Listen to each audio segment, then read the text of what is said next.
Baik, Assalamualaikum warahmatullahi wabarakatuh. Perkenalkan, nama saya Bahrul Rasid Zaini dengan NIM 151141977. Pada kesempatan psikologi konservasi pada kali ini, saya akan menjelaskan mengenai sejarah psikologi konservasi. Nah, tentunya kita hidup di dunia ini tidak sendirian. Kita juga berdampingan dengan alam sekitar kita seperti tumbuhan, hewan. Nah, di sejarah psikologi konservasi kali ini, kita akan membahas berbagai hal, antara lain pengertian dasar, psikologi lingkungan, psikologi konservasi perbedaannya dengan psikologi lingkungan, kemudian juga terbentuknya psikologi konservasi. Nah, pada pengertian dasarnya sendiri, saya akan menjelaskan bahwa psikologi konservasi adalah studi ilmiah tentang hubungan timbal balik antara manusia dan alam dengan fokus pada bagaimana mendorong konservasi alam itu sendiri.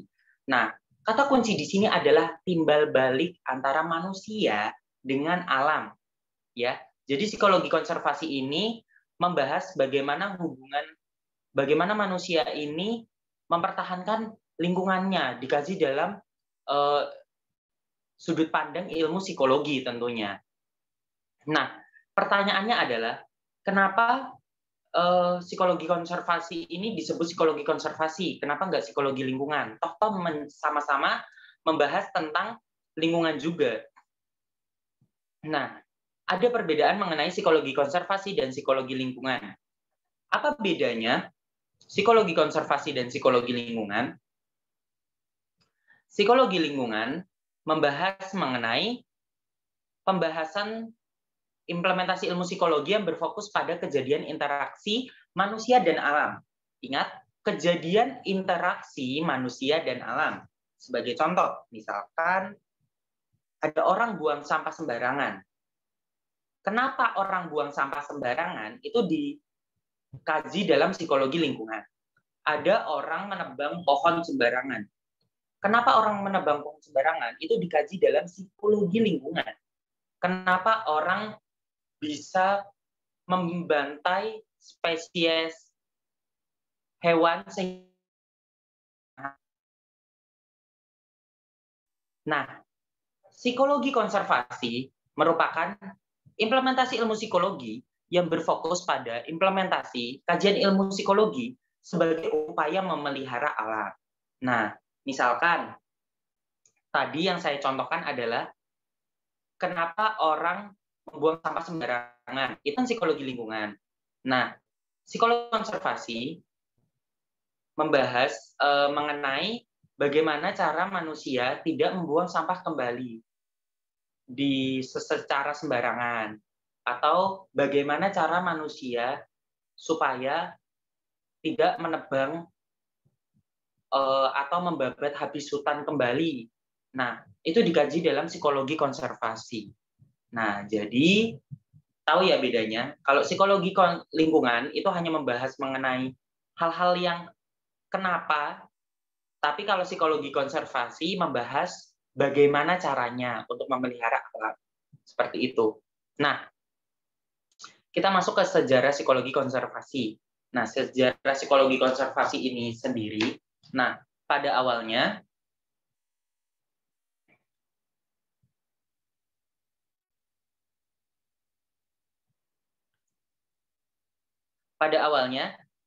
terbit buku Environmental Psychology, Man and His Physical Setting oleh Prosansky, Kittelsen, dan Rivlin 1970. Nah, hal ini menandai lahirnya psikologi lingkungan. Nah, karena pada saat itu peneliti ingin memberikan dampak pada kajian psikologi terhadap lingkungan sekitar, ya, mengenai bagaimana manusia interaksi dengan alam. Nah, tetapi lebih lanjut, psikologi lingkungan ini dipandang kurang memiliki fokus terhadap upaya penerapan prinsip, metode, dan teori psikologi untuk memahami dan meningkatkan kepedulian individu terhadap konservasi dan pelestarian lingkungan, khususnya lingkungan alam. Nah, jadi kajian psikologi lingkungan ini juga sempat mendapatkan kritik. Kenapa kita hanya membahas mengapa orang buang sampah sembarangan, mengapa orang bisa membuat punah salah satu spesies dengan berburu seperti itu.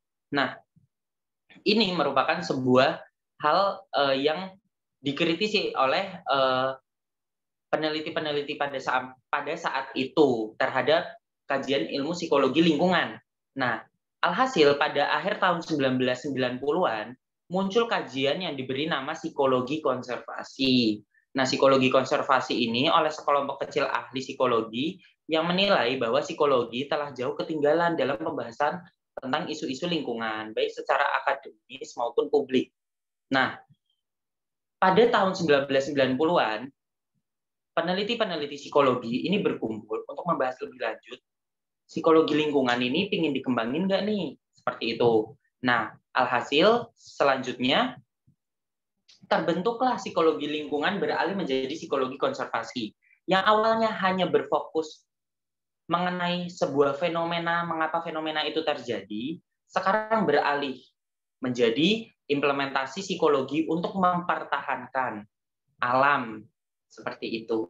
Jadi inilah sejarah dari psikologi konservasi itu sendiri, bagaimana peralihan dari psikologi lingkungan menjadi ke psikologi konservasi.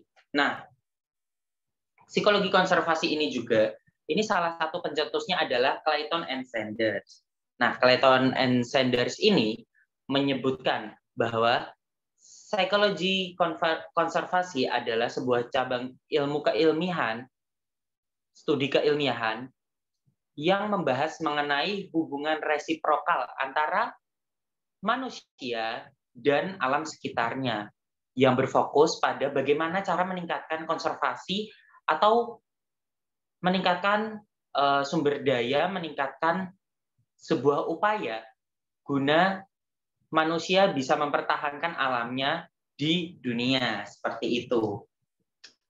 Sekian presentasi dari saya mengenai sejarah psikologi konservasi. Apabila ada kesalahan, mohon maaf sebesar-besarnya. Dari saya cukup. Wassalamualaikum warahmatullahi wabarakatuh.